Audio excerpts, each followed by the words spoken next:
El nombre de Salomón evoca sabiduría, riqueza incalculable y paz. Su reinado es el pináculo de la era dorada de Israel, la construcción del gran templo, la cumbre de la diplomacia y el conocimiento. Pero la historia, especialmente la historia de los reyes, que tienen el poder de escribirla, rara vez es tan limpia. Detrás del brillo del oro de Ofir y el mármol del templo, se esconde una verdad oscura. La fundación de la monarquía unida de Israel no se basó solo en la justicia, sino también en una serie de purgas brutales y silenciosas. El rey que supuestamente poseía el juicio divino, tuvo que borrar sistemáticamente a sus rivales y a aquellos que poseían verdades inconvenientes. La Biblia, en su relato pulcro del ascenso de Salomón, omite o minimiza a 4 figuras cruciales, personajes cuya simple existencia amenazaba la legitimidad de su trono y la narrativa de su sabiduría inmaculada. Estos no fueron simples enemigos políticos, fueron testigos incómodos, depositarios de linajes rivales y símbolos de una fe más antigua que el templo. La historia oficial, escrita por cronistas leales al rey, aplicó la más antigua y efectiva de las censuras, el olvido forzoso.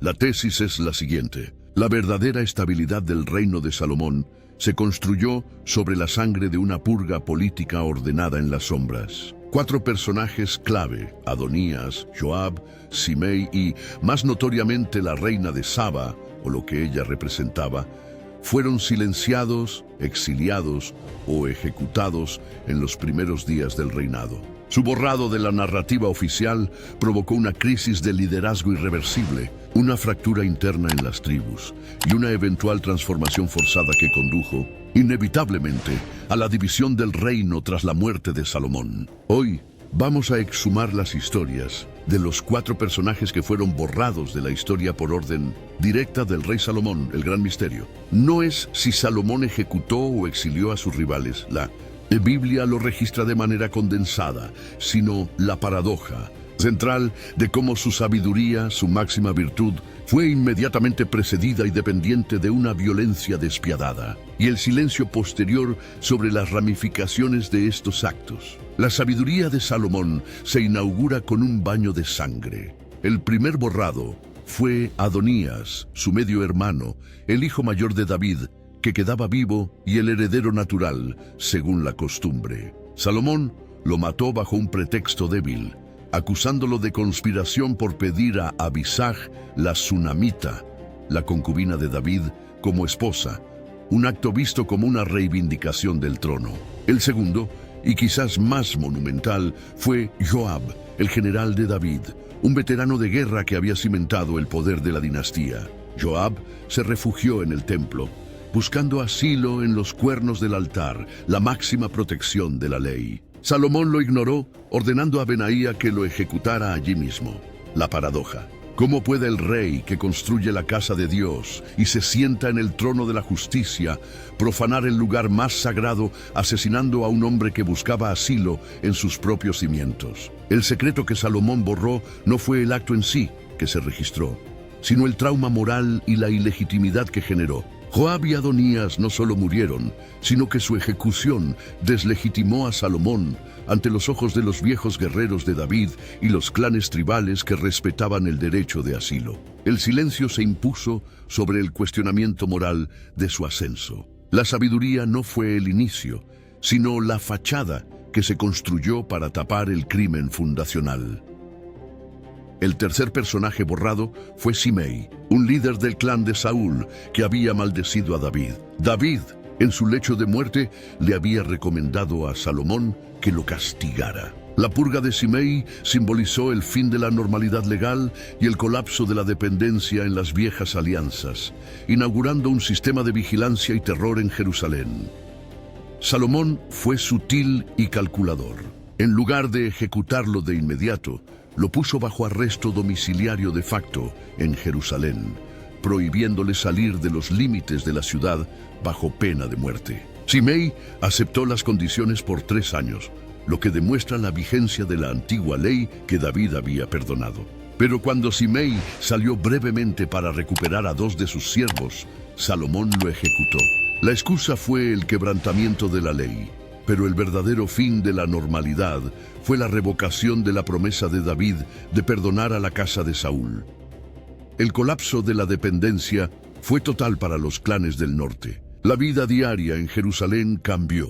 La ley del rey ya no se basaba en el pacto o la tradición, sino en la interpretación arbitraria y la vigilancia total. Simei fue borrado de la narrativa para eliminar cualquier vestigio de la lealtad a la casa de Saúl.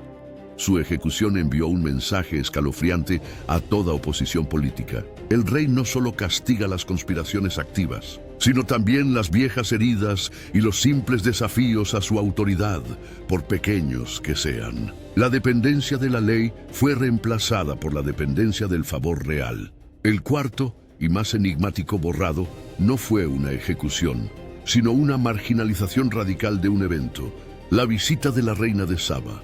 El silencio de la dirección teológica sobre ella creó una crisis de liderazgo al desviar el enfoque de la sabiduría hacia la riqueza. La historia canónica describe la visita como una simple confirmación de la fama de Salomón. Ella vino, probó su sabiduría, quedó asombrada y regresó cargada de regalos. El borrado ocurre en la ausencia de un registro profundo de sus interacciones y las implicaciones teológicas. Salomón estaba inmerso en una diplomacia de alianzas a través de matrimonios con mujeres extranjeras que traían sus propios dioses. La reina de Saba, proveniente de un reino monoteísta, según algunas tradiciones etíopes, o, al menos, de un reino de conocimiento oculto, representaba una fuente de sabiduría y riqueza paralela y no subordinada a la de Israel. La crisis de liderazgo fue que el pueblo comenzó a asociar el poder de Salomón no con el pacto de Dios, sino con la riqueza material y el conocimiento esotérico extranjero. La reina de Saba fue borrada de la teología central. Su figura fue relegada a una anécdota exótica. El sistema que reemplazó la dirección de la fe pura, basada en el templo y el pacto de David, fue el gobierno de la ostentación real.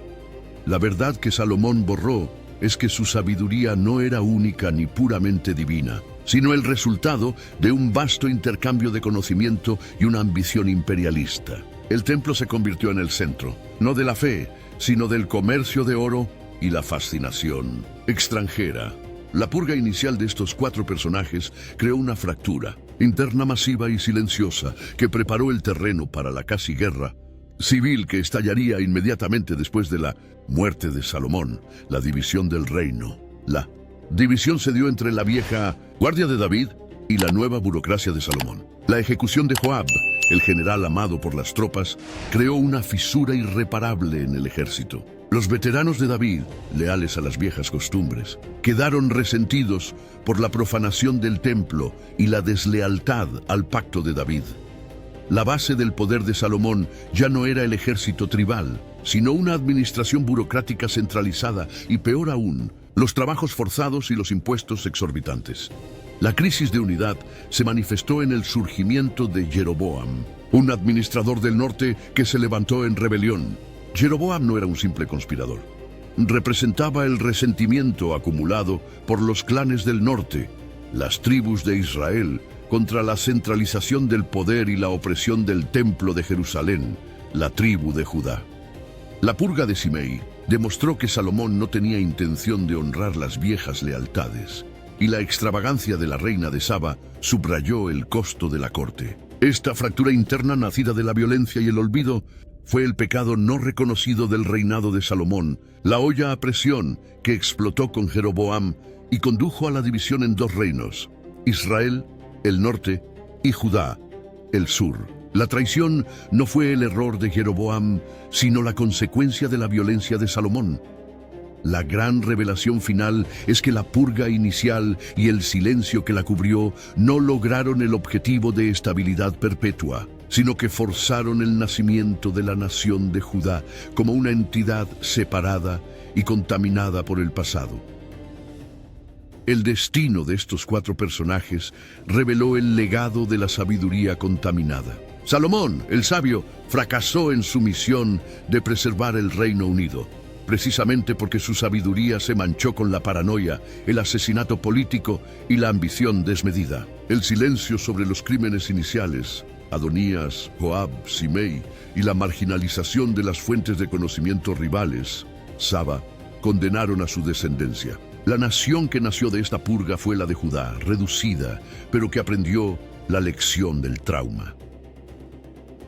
La transformación forzada es que la fe de Israel, que se había centrado en el templo de Salomón, tuvo que dividirse. Las tribus del norte crearon sus propios centros de culto y narrativas. La historia no borró a estos 4 personajes, simplemente los trasladó. Joab y Adonías se convirtieron en los mártires de la vieja ley. Simei, el símbolo de la opresión del norte, y la reina de Saba, una figura mítica que en Etiopía es recordada como la verdadera madre de la dinastía salomónica. La verdadera fundación de Israel no fue la paz, sino el asesinato necesario y el olvido forzado. El secreto que Salomón llevó consigo no es la magnitud de su riqueza, sino la brutalidad de su origen. Su sabiduría fue un velo para la purga política que aseguró su trono a costa de la unidad de Israel. Ahora te toca a ti enfrentarte al brillo de la historia oficial. Si te atreves a buscar las verdades incómodas que el poder borró para legitimarse, dale a me gusta y suscríbete para desvelar más secretos enterrados.